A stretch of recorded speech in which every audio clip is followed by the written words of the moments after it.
semangatnya.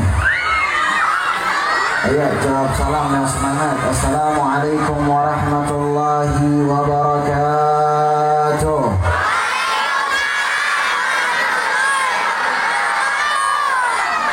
Alhamdulillah. Alhamdulillahilladzi hadana bi'abdihi al-mukhtar man da'ana ilaihi bil-idni wa qad nadana labbaika ya man dallana wa hadana. Salla alaika Allahu bari'uka alladhi bika ya mushaffa wa hassana wa habana.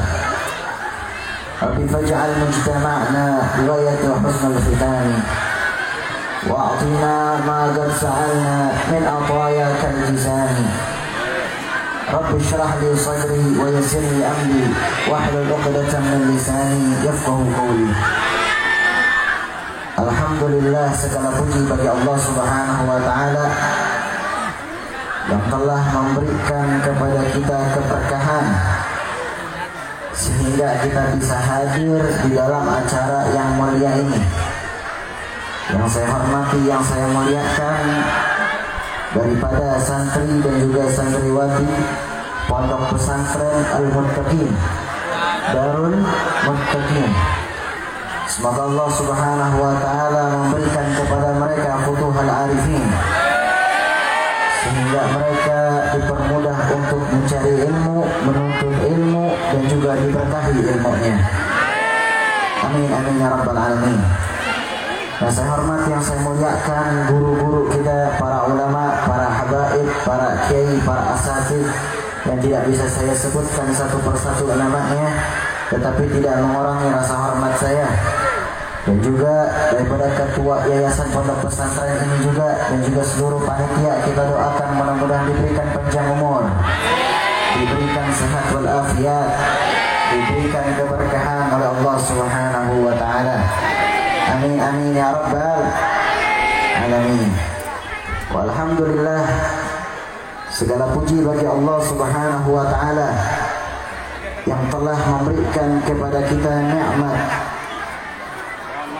Banyak sekali nikmat yang Allah berikan kepada kita sehingga Allah Subhanahu wa taala berfirman, A'udzu billahi minasyaitonir rajim. Bismillahirrahmanirrahim. La in syakartum la azidannakum wa la in kafartum inna 'adzabi lasyadid. Kata Allah Subhanahu wa taala, jikalau kalian bersyukur atas nikmatku, kata Allah, maka akan kutambah lagi nikmatku, kata Allah. Wala in kafartum inna 'adzabi lasyadid.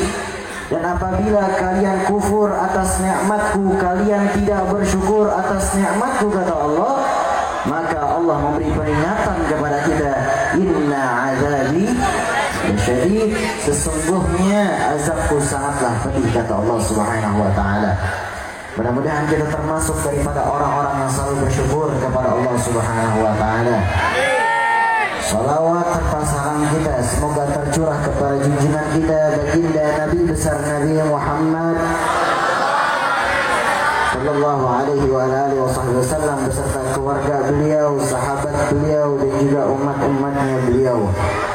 Hadirin dan hadirat yang dimuliakan oleh Allah Subhanahu wa taala, sebelum saya mulai satu dua kata ini, marilah sama-sama kita memulai dengan membaca salawat kepada baginda Rasulullah sallallahu alaihi wasallam. Sallu ala Nabi Muhammad. Sallu ala Nabi Muhammad. Sallu ala Nabi Muhammad. Ya Rasulullah.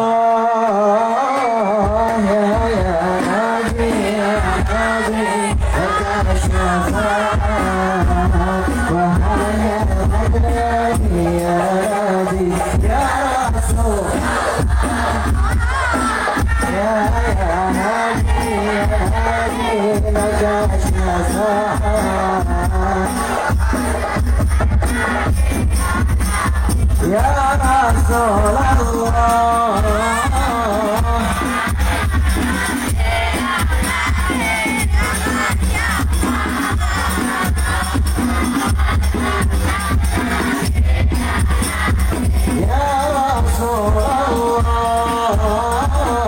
ya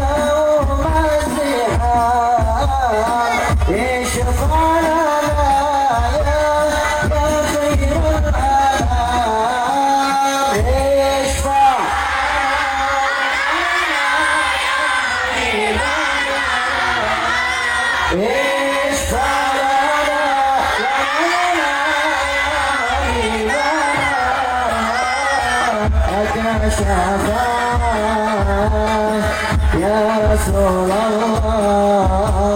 ya Nabi, ya Nabi, ya Rasulullah. Ayo sama-sama.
Yang dimuliakan oleh Allah Subhanahu wa Ta'ala, alhamdulillah pada hari ini kita berkumpul di dalam sebuah perkumpulan yang dimana perkumpulan seperti ini dimuliakan oleh Allah Subhanahu wa Ta'ala. Pada hari ini kita memperingati satu peristiwa yang mulia, peristiwa yang memang kalau orang zaman dahulu pada saat diceritakan peristiwa Isra Mi'rajnya Nabi besar Nabi Muhammad Sallallahu Alaihi Wasallam, maka mereka tidak akan percaya, bahkan banyak orang Islam yang murtad pada saat itu. Pada saat itu banyak orang-orang yang keluar dari agama Islam ketika diceritakan adanya peristiwa Isra Mi'rajnya Nabi Muhammad Sallallahu Alaihi Wasallam, karena alasannya mereka mengandalkan logikanya. Jika kita menerima peristiwa ini dengan logika, maka memang tidak masuk akal bagaimana perjalanan beliau dari Masjidil Haram ke Masjidil Aqsa lalu diangkat ke langit ketujuh, ke Sidratul Muntaha, dan itu dikatakan dalam satu ayat bahwasanya satu malam, bahkan ulama tafsir mengatakan setengah malam. Sedangkan dari Masjidil Haram ke Masjidil Aqsa begitu jauh, luar biasa. Di zaman dahulu nggak ada pesawat, di zaman dahulu nggak ada mobil, nggak ada motor. Yang paling berharga pada saat itu kuda sama onta. Tapi di sini Allah Subhanahu wa Ta'ala menunjukkan kekuasaannya, sehingga adanya peristiwa ini menunjukkan bahwasanya kebesaran Allah Subhanahu wa Ta'ala. Maka ini menjadi sebuah pelajaran bahwasanya apapun yang Allah kehendaki maka akan terjadi. Allah Subhanahu wa Ta'ala berfirman, Bismillahirrahmanirrahim, Subhanalladzi asra bi'abdihi laylan minal masjidil haram ilal masjidil aqsa ilal masjidil aqsa alladzi barakna hawlahu linuriyahu min ayatina. Kata Allah Subhanahu wa Ta'ala, Maha suci Allah yang telah memperjalankan hambanya, yaitu baginda Nabi besar Nabi Muhammad Sallallahu Alaihi Wasallam pada suatu malam dari Masjidil Haram ke Masjidil Aqsa yang telah kami berkahi di dalamnya untuk menunjukkan bahwasanya inilah kebesaran daripada ayat-ayat kami. Maka ulama tafsir juga mengatakan yang dimaksud diberkahi di dalamnya yaitu di Masjidil Haram dan Masjidil Aqsa. Maka menjadi sebuah petunjuk bagi kita, orang yang selalu datang ke dalam masjid, maka dia akan menggapai keberkahan tersebut. Yang dimaksud keberkahan di dalam masjid bukanlah rumah kita yang berdekatan dengan masjid, yang sebelahan dengan masjid, yang di depan dengan masjid, bukan itu. Tapi kaki kita, titipan Allah Subhanahu wa ta'ala yang selalu kita gunakan untuk ke masjid. Diri kita, fisik kita gunakan untuk datang ke masjid, beribadah kepada Allah Subhanahu wa ta'ala. Itulah yang dikatakan barakna haulahu, diberkahi di dalamnya. Insyaallah kita termasuk orang-orang yang sering datang ke masjid, sering i'tikaf di masjid, beribadah kepada Allah dalam masjid. Amin amin ya rabbal alamin. Dan hadirin hadirat yang dimuliakan oleh Allah Subhanahu wa ta'ala, maka adanya peristiwa ini adalah sebuah pertanyaan pada diri kita. Apakah di saat adanya peristiwa ini kita memperingati Isra Mi'raj Nabi Muhammad sallallahu alaihi wasallam, iman kita akan tergoyahkan? Apakah iman kita akan jatuh kembali? Iman kita akan tergoyahkan seperti umat di zaman dahulunya? Disinilah iman kita dipertaruhkan. Kita sebagai umat baginda Nabi Muhammad SAW wajib untuk percaya dengan apa yang dibawa oleh Nabi Muhammad SAW. Seperti sama halnya dengan alam barzakh. Pernah nggak kita ke sana? Sama seperti alam kubur. Pernah nggak kita ke sana? Pernah ngerasain? Belum. Tapi percaya nggak? Percaya. Apa yang dibawa oleh Nabi Muhammad Sallallahu Alaihi Wasallam wajib kita percayai. Maka dalam peristiwa ini menjadi sebuah petunjuk agar kita merayakan, memperingati peristiwa ini dengan sekuat-kuat tenaga, dengan memperkuat iman kita, dengan memperkuat ibadah kita kepada Allah Subhanahu wa ta'ala. Jangan sampai dari sini kita memperingati peristiwa ini, kita pulang, kita bukannya makin taat kepada Allah. Jangan sampai kita pulang dari sini makin jauh dari Allah Subhanahu wa ta'ala. Betapa banyak pemuda-pemudi di zaman sekarang, mereka terlena, mereka terlalu termakan oleh hawa nafsunya. Mereka tidak mengikuti ajaran Nabi Muhammad SAW. Mereka mengikuti daripada zaman sekarang, di mana zaman sekarang banyak yang viral-viral, mereka ngikutin yang itu. Bukan mengikuti Nabi Muhammad SAW. Ikutilah baginda Nabi Muhammad SAW, kehidupannya beliau, sunnahnya beliau, daripada tata keramanya beliau, akhlaknya beliau. Malu kita sebagai umat Nabi Muhammad. Kita ngaku sebagai umat Nabi Muhammad, tapi kita tidak mengikuti Nabi Muhammad SAW.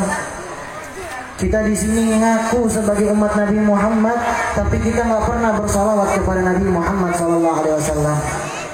Orang tua yang hadir pada acara ini kita malu. Kita mengaku sebagai umat Nabi Muhammad SAW, tapi kita tidak mengajarkan anak kita untuk bersalawat kepada beliau. Sallu ala Nabi Muhammad. Maka baginda Rasul SAW bersabda, al-bakhil man dzukirtu 'indahu falam yusalli alayya.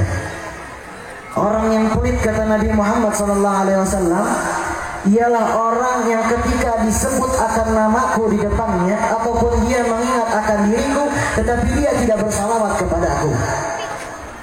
Ini dikatakan oleh baginda Nabi Muhammad SAW sebagai orang yang pelit, sebagai orang yang bakhil. Nabi Muhammad SAW tidak rugi kita bersalawat, baginda Nabi Muhammad tidak rugi kita tidak bersalawat kepada beliau. Kita yang rugi ketika nanti di yaumil akhir kita tidak mendapatkan syafaat dari Nabi Muhammad SAW. Bahkan akan diriwayatkan di saat seorang pendosa datang kepada para nabi. Yang paling pertama ialah Nabi Adam. Pendosa ini mengatakan, wahai Abul Bashar, wahai ayahnya dari kaum manusia, mintakanlah ampunan kepada Allah Subhanahu wa taala untuk kami. Maka Nabi Adam mengatakan, nafsi nafsi, urusanku, urusanku, urusanmu, urusanmu. Ketika seorang pendosa ini datang kepada Nabi Nuh alaihissalam, sama jawabannya, nafsi nafsi, urusanku, urusanku, urusanmu, urusanmu. Ketika datang lagi kepada Nabi Ibrahim, jawabannya juga sama, nafsi nafsi. Ketika datang lagi kepada Nabi Isa, jawabannya juga sama, nafsi nafsi, urusanku, urusanku, urusanmu, urusanmu. Tapi pada saat itu datang satu manusia yang membawa risalah, satu manusia yang bercahaya wajahnya nur, dan dia mengatakan, analaha, analaha, analaha, akulah milik kalian, aku yang akan memberikan syafaat kepada kalian, wahai umatku, yaitu Nabi besar Nabi Muhammad sallallahu alaihi wasallam. Maka hadirin dan hadirat yang dimuliakan oleh Allah Subhanahu wa taala, peristiwa ini juga menunjukkan keagungannya Nabi Muhammad sallallahu alaihi wasallam. Di mana keagungannya beliau ditunjukkan di saat pada saat itu ada para nabi dan para rasul. Nabi Muhammad sallallahu alaihi wasallam mengimami daripada sholat para nabi dan rasul. Ini menunjukkan keagungan keistimewaannya baginda Nabi Muhammad sallallahu alaihi wasallam. Lalu juga baginda Nabi Muhammad sallallahu alaihi wasallam diangkat pada saat itu beliau juga menaiki burak. Maka ini kendaraan yang dikhususkan untuk baginda Nabi Muhammad sallallahu alaihi wasallam.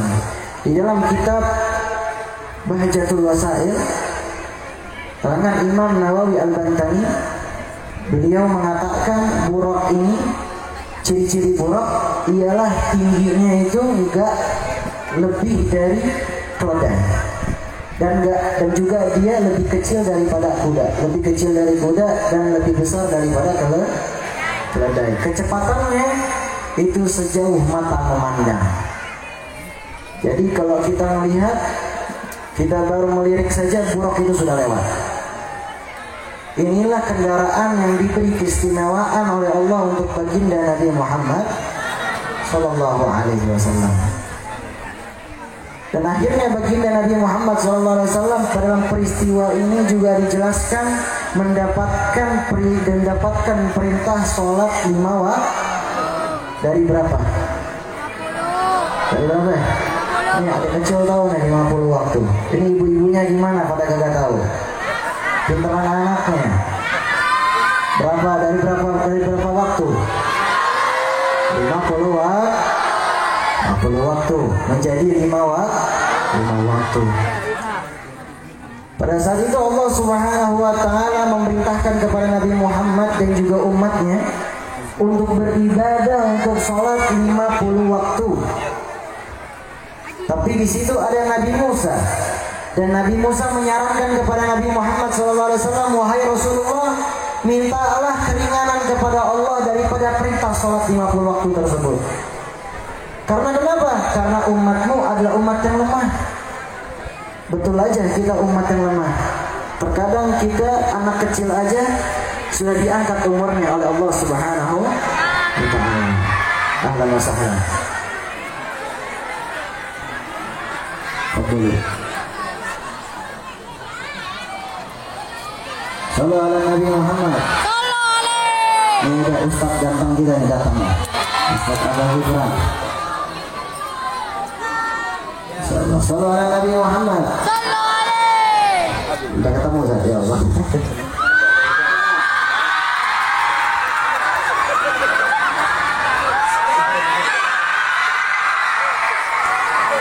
Saya suka bingung. Ini tuh gayanya apa ini? Apa? Mak-mak ini pada tahu semua ya. Apa? Sarang apa? Sarang tawon. Sarang tawon. Bahasa mana itu? Harusnya jangan sarangnya, tapi anak ukhuwah buka fillah. Sallallahu alaihi Nabi Muhammad. Nah, lanjut ya kak. Insya Allah nanti terakhir saya kasih tebak-tebakan. Yang bisa jawab boleh maju ke depan. Nah, sallallahu alaihi Nabi Muhammad. Maka akhirnya diberikan keringanan oleh Allah Subhanahu wa taala karena saran dari Nabi Musa alaihissalam, dari 50 waktu menjadi 5 waktu. Kadang kita kadang 5 waktu aja suka kebablasan. Subuh aja suka kesiangan. Ngaku di sini siapa yang kesiangan? Bocah aja ngaku. Kadang subuh kesiangan. Zuhur kita udah pergi kerja. Asar kita pulang dari pekerjaan. Maghrib udah kecapean. Isya ketiduran. Pada tahu ketiduran kali. Makanya kita bersyukur sebagai umat Nabi Muhammad sallallahu alaihi wasallam. Kita dipanggil oleh Allah Subhanahu wa taala dengan sebutan hambaku. Dalam satu hadis qudsi Allah mengatakan, "Ana 'inda dhanni 'abdi bi wa ana ma'ahu idza dzakarani fa in dzakarani fi nafsihi dzakartuhu fi nafsi." Dalam satu hadis qudsi Allah Subhanahu wa taala mengatakan, "Aku ini tergantung dengan prasangka baik daripada hambaku. Wa ana ma'ahu idza dzakarani." Dan aku bersamanya apabila dia mengingatku. Fa in dzakarani fi nafsihi dzakartuhu fi nafsi. Allah mengatakan, dan apabila dia mengingat akan diriku di dalam dirinya, maka aku akan mengingat dirinya di dalam diriku. Allah Subhanahu wa taala selalu memanggil kita dengan kasih sayang. Di mana banyak sekali ayat di dalam Al-Qur'an memanggil kita dengan kata-kata apa? Ya ibadi, wahai hamba-hambaku. Kita beruntung menjadi umat Nabi Muhammad sallallahu alaihi wasallam. Maka dengan hadirat yang dimuliakan Allah Subhanahu wa taala, saya tidak bisa panjang lebar. Insyaallah diteruskan kembali oleh Ustaz Adai. Semoga Allah Subhanahu wa taala memberkahi kita semua. Dan juga adik-adik kita doakan mudah-mudahan jadi yang saleh dan salehah.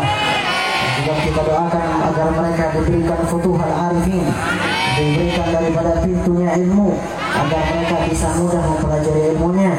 Dan juga kita doakan agar mereka menjadi penerus-penerus bangsa, menjadi para ulama, para kiai, para asatidz yang insya Allah membangun bangsa ini.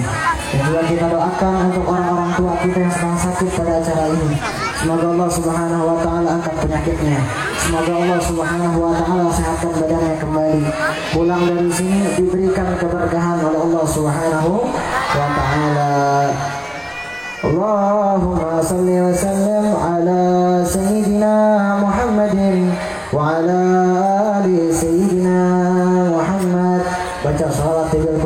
Allahumma salli ala sayyidina Muhammadin fil qulubi wa dawaiha wa afiyatil abdan wa nuril absari wa